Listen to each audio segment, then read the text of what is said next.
Lourdes Pérez, no te podía dejar en mejor compañía en este 45 aniversario del Cargi y 35 encuentros empresariales. A partir de ahí tuya es la palabra. Llévanos con estas personalidades por un viaje fascinante, como decía Leta. Aurrera, zurea da hitza. Eguerdion eta mi esker etortzeagatik, muy buenas tardes. Muchísimas gracias por estar aquí. Qué placer volver a casa, a esta ciudad que tanto quiero y encontrarme con tantos rostros amigables y supongo que deseosos de escuchar un poquito más a nuestros tres estupendos invitados. Es un gusto y un honor que el Cargi me permita reincidir en el delito y volver a estar hoy aquí con esta mesa tan estupenda. Una ventana abierta. Se asoman Humphrey Bogart e Ingrid Bergman en Casablanca. Fuera suena el eco de la Gestapo entrando en la hermosa París. Y ella le dice a él, el mundo se derrumba y nosotros nos enamoramos. Él luego dice una cosa más intrascendente, pero bueno, es la cosa de los hombres, ya saben.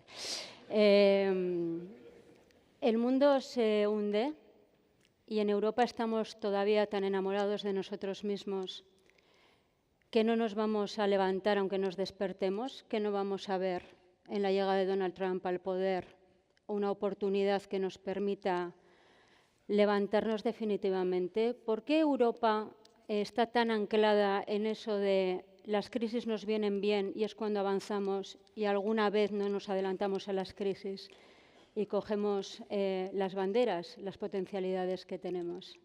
Señor Borrell. Es verdad, solo reaccionamos cuando nos aprietan. Bueno, casi todo el mundo hace lo mismo, ¿no? Nadie va al dentista por gusto, solo va cuando no tiene más remedio que ir. Y hemos reaccionado, mal que bien, a todas las crisis. El problema es que puede que ante alguna crisis no lleguemos a tiempo de reaccionar si no empezamos a reaccionar antes de que la crisis llegue. Y creo que este es uno de los momentos. No podemos esperar a que la crisis se produzca para empezar a hacerle frente. Hay que anticiparse a ello, porque algunas de las respuestas a la crisis, como he dicho, serán la tarea de una generación.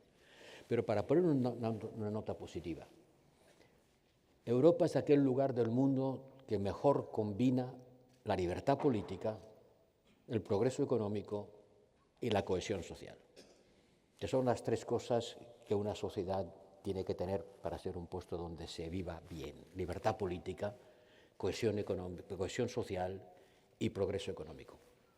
Sí, es verdad, hemos ralentizado el progreso económico, el crecimiento económico, pero seguimos siendo el lugar del mundo que mejor combina estas tres cosas. Y por eso tanta gente quiere venir a vivir a Europa. Nadie emigra a Rusia, nadie emigra a China. Emigran a los países que son focos de atracción, Estados Unidos y Europa, y en particular Europa lo es, primero porque tiene mucha gente a la que atraer, en segundo lugar porque somos una de las grandes realizaciones de la humanidad. ¿Qué carajos? El lugar del mundo donde mejor se vive. Ahora, ¿vamos a seguir siéndolo? Vamos a seguir siéndolo no si no ponemos más energía en defendernos, en todos los sentidos de la palabra defenderse, desde la defensa militar hasta la defensa comercial, hasta la defensa que surge de crear más capacidades, porque podemos hacerlo, tenemos un enorme potencial institucional. Lo que hace que en un país se viva bien es que ese país tiene instituciones, tiene policías, tiene jueces, tiene carteros, tiene señores que te recogen la basura, tienen semáforos que se encienden, tiene ley y orden, tiene una burocracia también. La burocracia es uno de los contrapesos frente a la tiranía económica y política. Y ese es el potencial que no deberíamos desperdiciar y que deberíamos valorar. Y a veces tengo la sensación de que lo denigramos más que lo valoramos. José Manuel García Margallo, sobrevaloramos la estabilidad de esos valores. Pensamos los europeos que nuestra democracia está tan asentada, que nuestro bienestar está tan asentado, que despreciamos lo que constituye un peligro real. En el mundo en el que estamos ahora, con el eje Trump-Putin, ¿ese peligro se ha hecho tangible? Déjame que te diga que Casablanca se dice algo más. Ella le dice no sé si son los cañonazos de los alemanes o los latidos de mi corazón. Bueno, y los alemanes iban de gris y tú de azul. A mí es que me encanta. Yo de pequeño quería ser Humphrey Bogart. Bueno, yo creo que efectivamente estamos sobrevalorando lo que ha dicho Josep Borrell, es absolutamente cierto. Tenemos frecuentemente tentación a minusvalorarlo, carecer de autoestima. Tenemos un mercado interior que está incompleto. Por cierto, que cuando le pregunté a Bastarreche, que tú conoces, por qué en el acta interior nadie se ocupó de crear un mercado energético, un mercado de finanzas, dices que nadie lo planteó. Todos estaban encantados con la oligopalización, sus bancos con el territorio repartido y las enérgicas con su territorio repartido. Yo creo que ahora lo que hemos acabado, y es lo que creo que hemos intentado decir los tres, es con la idea de la inocencia. La prosperidad de Europa estos años, que es verdad ha sido espectacular, se ha basado en tres circunstancias que ya no existen. Una energía barata que venía de Rusia, el gran error de Merkel.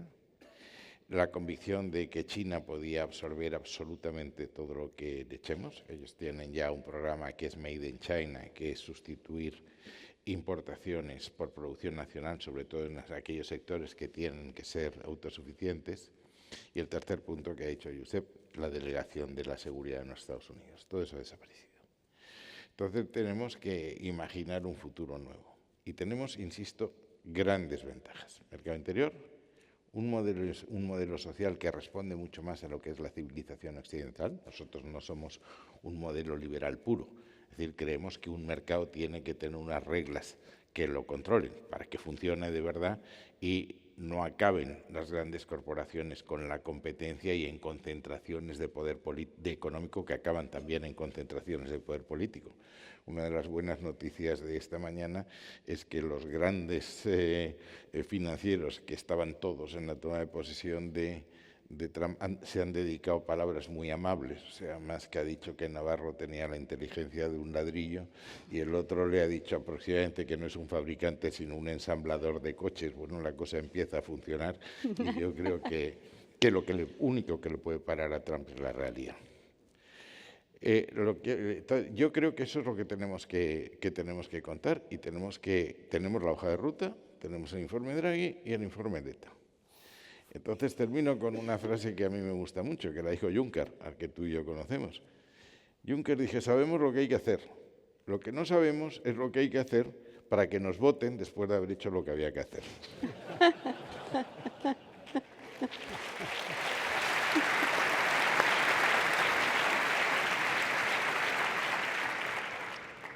Juan Verde, usted que vive a camino entre su Canarias natal, está en Europa y sobre todo tiene su residencia desde hace décadas en Estados Unidos.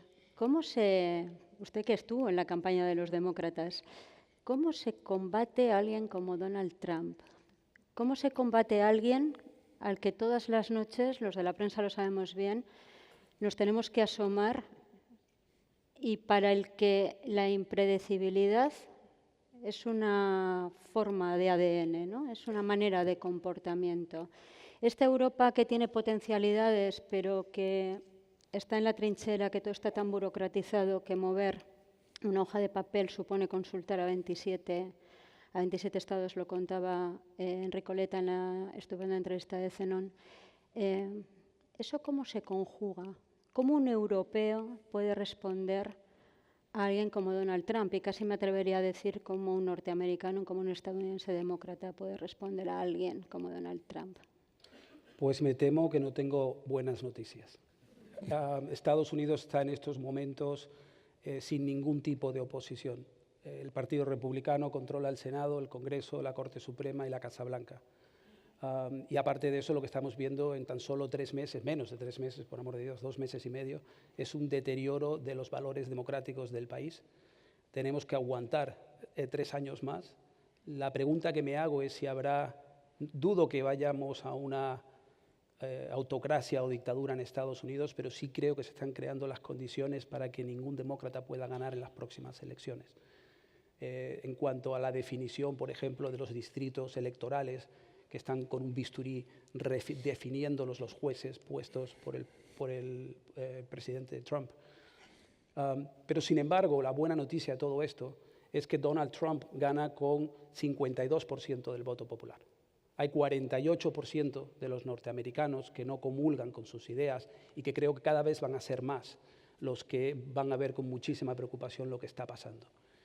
Tenemos elecciones dentro de 1 año y medio, las elecciones de medio término, que le podrían, con un poco de suerte, acabar con esa omnipotencia actual, si somos capaces de recuperar el Senado o el Congreso, para que haya algún tipo de equilibrio y oposición. Pero no es fácil, no es para nada fácil. Lo que estamos viendo en las últimas 2 semanas, que es los movimientos ciudadanos saliendo a las calles, miles de protestas por todo el país, me llena de ilusión, ante un partido demócrata sin ningún tipo de liderazgo, en una pelea interna por asumir el poder entre la facción más de izquierda y la facción más de centro. Y eso tiene que resolverse. No tengo buenas noticias, me temo, pero sí creo que para entender cómo ha llegado Trump tenemos que entender, como mencionábamos los tres, el populismo en Estados Unidos. En Estados Unidos hoy no hay un partido republicano, hay un partido trumpista.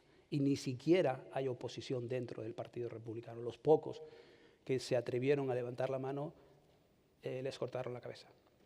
Por aterrizarlo a lo del, no diré del último minuto, he dejado el móvil en el bolso porque no quería estar aquí conectada a la montaña rusa en la que vivimos, pero lo ultimísimo, digamos, es esa decisión de Trump de concederse una moratoria de 90 días. Ha sido respondida, creo que por la Unión Europea, levantando también sus propios aranceles, eso que llamamos recíprocos falsamente, para intentar, no se sabe muy bien qué encauzar en este trimestre con China fuera.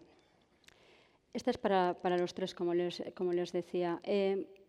Eso significa, el discurso de anoche de Donald Trump significa una rectificación encubierta, aunque la intente obviamente de revestir de otra forma, o simplemente es extender la espada de Damocles con efectos impredecibles por el tiempo que va a transcurrir con esta pausa, ¿no? en una medida que nos devuelve al mundo de hace 80 años, un siglo.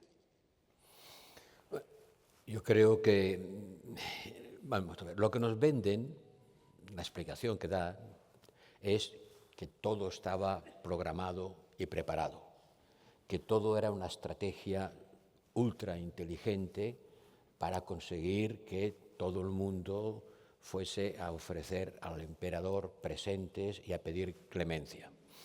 Y que esta pausa era también parte del plan. Yo no lo creo, francamente. Yo creo que se le ha ido la mano y, como he dicho antes, se ha encontrado de repente con unas pérdidas bursátiles brutales que afectan a todo el mundo, incluidos a los ciudadanos americanos, y sobre todo con el bono a 4,5%. Y nadie se puede pelear contra el bono americano. Es decir, cuando se llega a ese nivel, alguien le ha tenido que decir, oye, para, y declara dale al botón pause. Pero con lo que nos vendían como una revolución, no admite un botón pause. O sea, si hay que darle a un botón para parar el proceso, eso no es una revolución. Eso es otra cosa. Eso es un desaguisado. Y eso es lo que creo que ha ocurrido. Se le ha ido la mano, se le ha caído encima los mercados financieros, que tienen mucho poder. Recuérdense lo que le pasó a la primera ministra británica, ¿no? Cuánto tiempo aguantó, o que le pasó a Mitterrand cuando quiso hacer una política que los mercados financieros no aceptaron allá por los años 80. Y eso le ha obligado a frenar y abrir un proceso de negociación que va a estar lleno de incertidumbres y del que no sabemos cómo van a salir. Y también emerge la gran confrontación entre China y Estados Unidos, porque el único que le ha plantado cara y ha dicho, tú me pones aranceles y yo te los pongo a ti, tú me pones más, yo te pongo más, el único que se ha enfrentado con las mismas armas ha sido China. Europa ha sido muy prudente en su respuesta.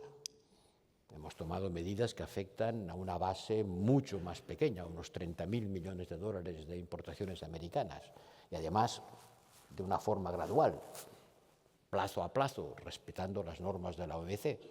¿Eso qué quiere decir? Pues que Europa no quiere un conflicto con Estados Unidos y espera resolverlo a través de la negociación, mientras que China se ha plantado claramente y estamos asistiendo al primer acto de la gran confrontación que tiene detrás un acuerdo bipartisano en Estados Unidos, que es la disputa por la hegemonía mundial entre China y Estados Unidos, de la cual para Estados Unidos Europa está ausente. Yo creo que para entender a Donald Trump, y Juan me corregirá, este es un promotor inmobiliario del Bronx y lo que tiene es una diplomacia absolutamente transaccional. Él fija un máximo y a partir de ahí entra en una negociación para llegar a donde quiere llegar. Yo sí creo que tiene alguna idea preconcebida. Él no va a invadir militarmente ni Canadá, ni Groenlandia, ni Panamá, pero va a forzar a Dinamarca, a Panamá y a Canadá a hacer las cosas que él quiere hacer. ¿Por qué él utiliza el arancel? Primero, para corregir los desequilibrios comerciales. Habla siempre de mercancías, no habla de servicios, que sería otra cosa para hablar. Segundo, para sustituir impuestos interiores por impuestos exteriores para comprometerse a cumplir con su promesa de bajar los impuestos internos, que es lo que ha dicho. Y tercero, como un chantaje. Es decir, a los colombianos les dijo que iba a poner aranceles si no aceptaban a los inmigrantes que iban deportados allí, que no tiene nada que ver con eso. Sobre el tema de corregirá. Es decir, la última experiencia que yo recuerdo de aranceles fue la de Richard Nixon en agosto del 71, cuando dicen que suspende la relación dólar-oro, establece un control de precios y establece aranceles. Agosto. En diciembre había habido una subida de precios, subida de tipos de interés, recesión y los tuvo que recortar. Yo creo que si además de la revolución de los oligarcas empieza a haber la revolución de la gente que ve los tipos de interés, no olvidemos la gente que tiene dinero en bolsa o los fondos de pensiones que se nutren de cómo está la bolsa y claro, con un tipo de interés de ese tipo las alarmas suenan. Y termino, China. China no va a ceder. Hay que entender a China. El mejor libro que yo he leído sobre China es El orden mundial de Kissinger, que fue el que restableció las relaciones con los chinos, aprovechando las diferencias con los rusos. Con los chinos lo que no puedes hacer nunca es que pierdan la cara. Son confucianos y el tiempo es distinto. Si le suben los aranceles, China subirá los aranceles. Y si hay una negociación, tendrá que ser una negociación en que a los chinos, insisto, les den una salida que ellos consideran honorable. No te olvides que China era el reino del medio y que el emperador reinaba sobre todo lo que había debajo de la tierra. Todo lo demás éramos más o menos bárbaros en función de la asunción de los valores de los chinos. Pero esto yo creo que pasará. El problema de Europa es que tenemos una amenaza externa. Y termino con esto, hay un iraní que se llama Hassan Abbasi, el Kissinger persa, que dice que vamos a un mundo en que va a haber dos grandes bloques. Un bloque que es Estados Unidos con lo que él llama sus diferentes OTAN, la europea, la asiática y el pacto de Abraham con Israel, etcétera, que acabarán cerrando. Y enfrente están Rusia, la ortodoxia, China, el confucianismo, socialismo y el Islam, que alguna vez se unirá. Y los tres Berlines, la caída de Muro de Berlín dice Ucrania, Palestina y Taiwán. Y eso es el mundo al que nos enfrentamos. Pero esto pasará. Lo que pasa es que nosotros no podemos permanecer pasivos en lo que va a ocurrir. Y yo he intentado decir anteriormente, o le plantamos ahora cara a Trump en este reparto que quiere hacer con Rusia, o dentro de 4 o 5 años irá a por lo que haya quedado de Ucrania si no establecemos garantías suficientes y él está empeñado en que no haya, y podríamos tener un problema con alguna república báltica. Y en China, si no somos capaces de decir hasta aquí puede llegar la ola, pero no más, también podríamos tener, me decía el otro día en París un francés, dice Pekín no va a invadir Taiwán, lo que puede es intentar asfixiarla económicamente. Y como no viven sin las importaciones y exportaciones, tendrían que reaccionar militarmente. Yo eso no lo creo. Lo de Ucrania sí lo creo, me parece muy peligroso. Y lo de la situación de Oriente Medio, nos olvidamos ya de la solución de los dos estados, la 181 y la 232, ya han acabado con Hamas, a precio de los rehenes, han peinado Cisjordania, han acabado con Hezbollah, han acabado con los hutis y Irán está completamente inerme. Pero eso tiene un tiempo. Si tú dejas ese foco, es un horror. Y lo que ha dicho Pep, que yo coincido con él, el tema de acabar con la ayuda puede crearte una inestabilidad política, social y bélica en todos los países. Piensa en Bangladesh, piensa en Vietnam, piensa en la propia India, África etcétera. subsahariana. Claro, bueno, África subsahariana, y luego hay una frontera, que es la frontera este, pero España tiene una frontera que es la frontera sur, que es África, y ahí tenemos Marruecos y un posible conflicto en frente. Juan, ¿lo de esta noche es una rectificación o es un paso hacia atrás para coger otro impulso? No sabemos hacia dónde. Yo no soy la fuente más objetiva, pero no creo que su capacidad intelectual sea tan grande como para haber planificado todo esto.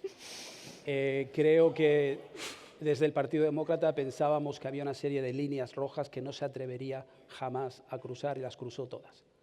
La inflación, enfrentarse a los gobernadores republicanos, donde todas estas medidas que estaba tomando estaban teniendo un impacto directo en los estados republicanos y que iban a tener un impacto en la generación de empleo. Inflación, generación de empleo y enfrentarse a sus propios varones del partido. Las rompió las tres y lo hizo en 48 horas. Y yo creo que eso le hizo pensar que esto era mucho más complejo de lo que él pensaba en un principio. Habiendo dicho eso, creo que le va a salir bien la jugada y ganando tiempo le va a permitir negociar y salir probablemente airoso de esta negociación. O sea que estoy entre ambas opiniones. Pero no estamos hablando quizás lo suficiente sobre Putin, porque estoy absolutamente de acuerdo con ambos. A mí me preocupa mucho que Europa no sea capaz en estos momentos de parar a Putin. Porque la pregunta que se va a hacer Putin dentro de 4 años es, oye, ¿y los españolitos, italianos y griegos van a mandar a sus hijos a morir al frío invierno de Polonia, o de Lituania, o de Estonia, o de Ucrania? Creo que el cálculo políticamente va a ser no. Y creo que cualquier primer ministro o presidente en el sur de Europa, o en cualquier parte de Europa, que mande tropas a luchar contra ellos, probablemente perdería las elecciones en 48 horas o una moción de censura.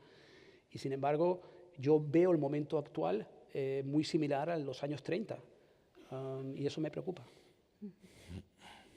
Luego vamos con Putin, pero por coger el hilo de China, y como tengo 2 exministros, uno socialista y otro del PP, y el presidente Sánchez está camino de Pekín, si no está ya en Pekín, voy a empezar con él y luego voy con ustedes. Usted ha dicho, el único acuerdo que hay hoy entre republicanos y demócratas en Estados Unidos es que hay que hacerle frente a China. ¿Qué hacemos con China? Y la diplomacia soft, que creo que de Pekín hacia la Unión Europea está manteniendo el régimen de Xi Jinping. Negociamos, pero dejando claro dónde están las líneas rojas, eso que decía José Manuel hasta aquí. Intentamos construir una relación comercial alternativa a Estados Unidos, pasando por alto que, por ejemplo, China está siendo el gran sostén de la invasión de Putin de Ucrania. ¿Qué hacemos con China? Una vez más, para mí es fácil. He vivido en Estados Unidos 39 años de mi vida y lo veo con cierta objetividad, pero no entiendo, francamente, el criterio del gobierno español de un acercamiento a China sin condiciones. Una cosa es diversificar y otra cosa es elegir bandos. Y yo creo que Europa y Estados Unidos tienen todo que ganar si volvemos a la mesa, si volvemos a integrarnos, si volvemos a eliminar barreras, y todo que perder si no lo hacemos. Son 2 modelos, como mencionaba anteriormente, muy distintos de entender el mundo, de entender la economía, y a mí me preocuparía mucho acuerdos a largo plazo con China y haría todo lo posible por volver a lo que ha tenido sentido. O sea, el periodo de mayor estabilidad económica, política y social en la historia de Europa fue de 1945 al 2022 con la invasión de Ucrania. ¿Por qué? Porque creamos una interdependencia. Estados Unidos era el mayor socio comercial de Europa, Europa era el mayor socio comercial de Estados Unidos, éramos el mayor inversor extranjero en Europa y Europa era el mayor inversor extranjero. Y conjuntamente representábamos el 50%, el 55% del comercio mundial. Yo creo que eso garantiza la paz a largo plazo. Y quiero pensar que esto es un bache en el camino y que dentro de 4 años volverá el sentido común y la lógica a imperar en la relación transatlántica. Tenemos demasiado que perder si no lo hacemos. Señor Borrell, ¿cómo nos relacionamos con China? Lo que vaya a pasar dentro de 4 años, yo no me... Creo que hay que hacer lo que hay que hacer ahora. Lo que pase dentro de 4 años, pues ya veremos. Y tampoco estoy de acuerdo, ya que podemos discrepar en que España esté tomando partido. ¿Partido entre qué y qué? Estados Unidos son el 13% del comercio mundial. Todavía queda el 87% restante. Si Estados Unidos se plantea las cosas como se las plantea, pues es normal que toda Europa, no solamente España, busque alternativas comerciales y alternativas geopolíticas. Eso no es tomar partido. ¿Partido contra quién? ¿En qué partido estamos jugando para estar de un lado o del otro? En todo caso, Estados Unidos debe hacer un poco mea culpa, porque si China es lo que es gracias a Estados Unidos. Es gracias a la inmensa inyección de capital que Estados Unidos ha hecho en China y a la inmensa transferencia de tecnología que se le ha hecho, a veces voluntaria y a veces involuntariamente. Yo debo reconocer que tengo una cierta admiración por lo que ha hecho China, porque no hay en la historia de la humanidad un caso parecido de un país tan grande que en 40 años haya conseguido un progreso material tan grande, que haya conseguido sacar de la pobreza a centenares de millones de personas y haya pasado de ser un país que tenía el 1% del PIB mundial, a ser hoy igual o superior a Estados Unidos en paridad de compra. Y que haya pasado de ser irrelevante a tener una capacidad tecnológica puntera. Eso es algo que hay que reconocer. Ciertamente se ha hecho con un sistema político que no es el nuestro, un sistema de partido único que tiene otras reglas de funcionamiento. Pero Estados Unidos se ha llevado estupendamente bien con China hasta ahora, hasta que de repente ha visto que eso podía ser no solamente un competidor, sino un rival sistémico. Y nosotros también somos conscientes de que China puede ser un rival sistémico, claro que lo es. Yo me he paseado mucho por África y en todas partes China se presenta como una alternativa al modelo occidental. No ya como una alternativa de quien suministra más rápido y mejor vacunas, por ejemplo, sino como una alternativa de sistema. Mi sistema es mejor que el suyo. Mire usted lo que yo he conseguido en 40 años. Y eso enlaza con lo que ha dicho antes mi colega y amigo y como exministro de los dos que hemos sido Asuntos Exteriores.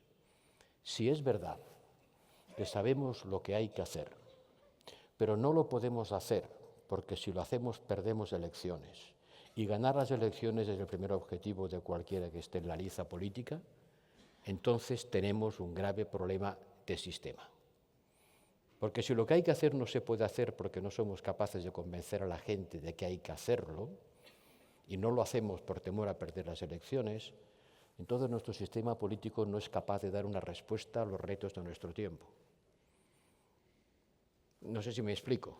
Si es verdad Desafortunadamente. esa premisa, entonces tenemos un problema que hay que ver cómo resolvemos. O nos volvemos un sistema autoritario y no le pedimos la opinión a la gente y hacemos lo que hay que hacer porque es lo que hay que hacer, o tenemos la capacidad de pedagogía política suficiente para explicar por qué hay que hacer lo que hay que hacer y conseguir que nos apoyen. Pero esa es la disyuntiva de nuestro tiempo. Yo, Tomás, si me permites, que quisiera aclarar que sí creo que Europa tiene que diversificar y dejar de esa dependencia absoluta con Estados Unidos. Lo que digo es que ojalá no sea una política a largo plazo y que no invita marcha atrás. Pero desde luego no veo otra opción para Europa. Estoy totalmente de acuerdo. Pero eso será lo que Estados Unidos haga. Hay acciones y reacciones. Es que para bailar el tango hacen falta dos. Y claro, bailar el tango con Trump es un ejercicio que yo no te recomendaría. Entonces, si esto es así, lo que tenemos es que hacer cosas y desde luego tenemos que diversificar mercados. Tú no puedes ignorar en esa diversificación de mercados China. Es decir, probablemente Europa necesite más a China que China a Europa. China tiene varios programas en marcha, todos absolutamente implementables porque rige el Partido Comunista Chino. Ahí no hay historias, ¿no? Tienen Made in China, de sustitución de importaciones, tiene la ruta y la franja de la seda, tiene acuerdos con 150 países que funcionan fundamentalmente, es una especie de créditos FAD para financiar infraestructuras y establecer alianzas. Está otro problema del que no hemos hablado, que son los BRICS. Los BRICS en estos momentos representan casi la mitad de la población mundial y un 38% del Producto Interior Bruto. Y el problema de Donald Trump con los BRICS fundamentalmente es que están intentando crear una moneda propia o comerciar con las monedas suyas. Como consecuencia de las sanciones a Rusia, China está comprando petróleo muy barato a Rusia. Están nominados en yuanes. Y lo que quieren, ahí tienen un banco que preside Dilma Rousseff, lo que quieren es crear instituciones alternativas a las que hicimos en Bretton Woods y ser un contrapeso al G7. Por tanto, ahora España tiene que saber que el mundo se va a dividir cada vez más en democracias liberales y en democracias iliberales. Y nosotros estamos en el campo de las democracias liberales. Yo espero que cuando tú veas, si puedes ver a Trump, le pases el tenorio y le digas aquello de un punto de contrición da al alma la salvación, a ver si corrige el tiro y empezamos a entendernos de dónde estamos, quiénes somos y con quién tenemos un interés prioritario. Insisto, yo en tema de aranceles no entraría en una carrera de aranceles. Si decimos que los aranceles perjudican a quien los pone, sería completamente absurdo que nos los pusiésemos a nosotros mismos. Si hay que hacer aranceles, tienen que ser selectivos. Yo intentaría una negociación con Trump, y se puede hacer, comprarles más energía, etcétera.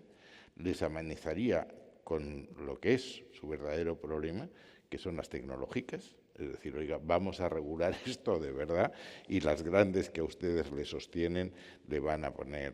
Pero yo creo que hay que contar con China, eso me parece bien. Hombre, no me parece bien.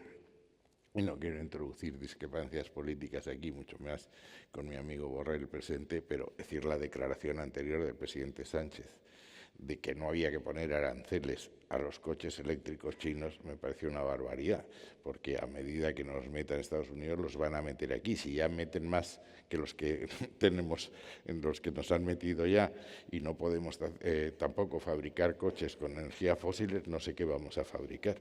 Entonces, yo creo que China es lo que es. A ti te habrá pasado con los chinos, tú estás en privado y estás hablando en inglés y te entienden perfectamente. Pero en cuanto empiezan una negociación, empiezan a hablar en chino. Y es porque tienen que ganar tiempo para procesar lo que tú lo has dicho y tener más tiempo para contestarte. Eso es lo de los chinos es muy complicado, ya sabes. Y el tiempo, lo contaba Kissinger, que le preguntó Kissinger a Zhou Enlai qué opinaba de la Revolución Francesa. Y le contestó muy serio, ha pasado demasiado poco tiempo para juzgarla. Eso es apócrifo. Ya sabía yo que te iba a hacer la puñeta en algún momento. Porque el chino pensó que se refería a mayo del 68. ¿Eso quién te lo ha contado? Pues los chinos. Nos quedan 5 minutos, así que la última es telegráfica, pero sí que se la quiero formular a los tres. Si Putin y Trump hacen una paz, o Trump y Putin hacen una paz en Ucrania impuesta, con Zelensky fuera, impuesta también a una Unión Europea inerte o inerme, al respecto, si Trump acaba con el esquema que dibujaba García Margallo, con el problema, no con el problema en Oriente Medio, que eso es casi poco menos que irresoluble, pero con una situación donde Israel haya conseguido darle la vuelta al orden establecido, ¿puede parte de los gobiernos del mundo y de las opiniones públicas del mundo y de las ciudadanías del mundo entender que tenemos un gendarme que solventa problemas de manera ejecutiva a una costa de los derechos y los valores que arrablamos en el camino? Yo espero que no, pero no te lo puedo garantizar. Creo que cuando he dicho antes que el mundo se está desoccidentalizando, no es solo en términos económicos y demográficos, que sí, desde luego, en términos económicos y demográficos, el mundo está convirtiéndose en una realidad alternativa al West. Antes se hablaba del West and the rest, y ahora tenemos dudas de que el West todavía exista.